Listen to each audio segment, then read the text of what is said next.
اسی طرح منہ میں جو ریشے نکلتے ہیں مسواک کرنے سے منہ میں ریشے، یہ بھی اعلی ادائے سنت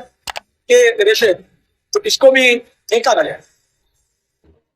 بلکہ اس کو بھی احتیاط سے منہ سے چن کر ادھا بند جیب میں رکھ لیں یا کسی طرح اس کو احترام اس کا بجا لیں۔ گھر میں اگر میں نے تو بارہ رکھی ہوئی ہے وہ چائے چھاننے کی چھلنیاں رکھی ہوئی ہے، یہ دیکھیے یہ چھلنی اس کا صرف 10 روپے کی ہے،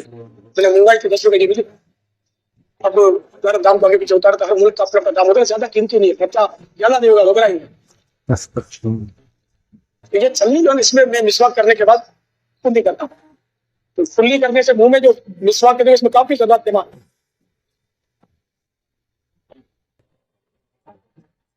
پانی چھن کر نکل جاتا ہے، ذرات اس میں رہ جاتے ہیں ریشے وغیرہ۔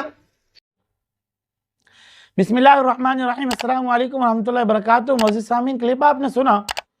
حضرت صاحب مسواک کے بارے میں کیا کہہ رہے ہیں یہ تو آپ نے سن ہی لیا، اچھی بات ہے، چلو مسواک کے بارے میں بتانا، لیکن یہ کیا بکواس ہے کہ میں نے چھلنی رکھی ہوئی ہے اور ریشے اس کے اندر پھینک دیتا ہوں اور یہ اور فلاں۔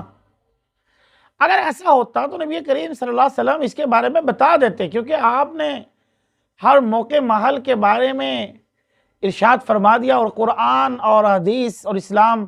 ویسے بھی انسان کے لیے دستور حیات ہے، منشور حیات ہے۔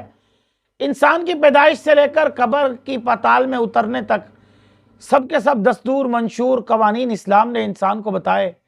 اور انسان کے لیے کافی ہے، کیونکہ اللہ تعالیٰ نے خود قرآن کریم میں ارشاد فرمایا وَمَن يَبْتَغِ غَيْرَ الْإِسْلَامَ دِينًا فَلَن يُقْبَلَ مِنْهُ، اگر دین اسلام کے علاوہ کوئی اور دین لائے گا فَلَن يُقْبَلَ مِنْهُ، تو اس کا دین کو قبول نہیں کیا جائے گا، ہرگز قبول نہیں کیا جائے گا۔ اور دوسرا فرمایا کہ ان الدین عند اللہ الاسلام، اللہ کے ہاں سب سے پسندیدہ دین کون سا ہے؟ دین اسلام۔ اور حضور نے بتایا ہوتا، لیکن حضور صلی اللہ علیہ وسلم سے کوئی ایسی روایت نہیں ملتی ہے۔ مسواک کے بارے میں اور بہت سی چیزیں ملتی ہیں کہ آپ نے فرمایا کہ یہ مسواک منہ صاف کرتی ہے اور دانتوں کی پاکیزگی کا سبب بنتی ہے، اور مسواک جو ہے انسان کو جو ہے وہ اچھے، تو مسواک کے بارے میں اور بہت سی چیزیں ہیں جو رسول اللہ صلی اللہ علیہ وسلم نے ارشاد فرمائی۔ بہرحال یہ کہنا کہ اس کے ریشے کا ادب کرنا چاہیے، ویسے تم ایک سنت کا ادب چلو بتا رہے ہو، اچھی بات ہے، میرا اس سے اختلاف نہیں ہے، لیکن میرا کہنے کا مطلب صرف آسان سا ہے، یہ تم مسواک کا ادب بتا رہے ہو، ٹھیک ہے کہ اپنی جگہ پر ادب ہے، مگر جو باقی دین کا ادب ہے وہ تمہارا باپ کرے گا آ کر،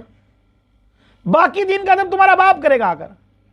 اس لیے کہ دین میں تم جھوٹ در جھوٹ بول رہے ہو، دین میں تم جناب اپنے طرف سے نئے طریقے ایجاد کر رہے ہو، دین میں تو پھر تم پتہ نہیں کیا کچھ کر رہے ہو، پھر اس کو بدعت حسنہ بنا دیتے ہو، کہیں پر نہ بھی بنتی ہو پھر بھی دھنگی بنا دیا بدعت حسنہ۔ اور پھر اگلی بات،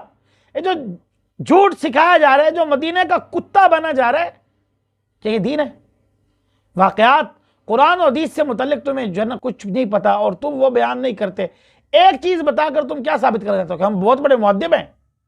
جاہل جتنا بھی بڑا ہو نا وہ کبھی عالم نہیں بن سکتا،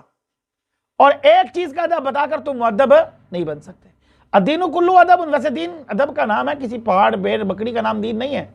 دین تو ادب کا نام ہے، لیکن یہ جو تم جھوٹ بول رہے ہو اس سے بھی رجوع کرو نا، وہ بھی بتاؤ کہ ہم نے جھوٹ بولا تھا،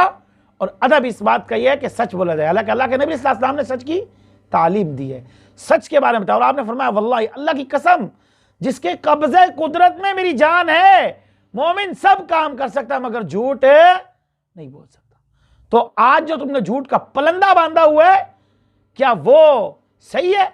یہ بھی بتایا جائے نا، دین اگر کسی چیز کا نام ہے تو دین ادب کا نام ہے، ادب تم سکھا رہے تو جھوٹ بولنا بھی کم از کم۔ ایک بڑا چینل ہے تمہارا، پراپر چینل ہے، مدنی چینل، اس میں تمام جہان کا جھوٹ ایسا چلتا ہے کہ تیری اور میری سوچ نہیں ہے۔ اللہ رب العزت سچ سچ بولنے کی توفیق عطا فرمائے، صحیح دین پر چلنے کی توفیق عطا فرمائے۔ وما علینا الا البلاغ المبین۔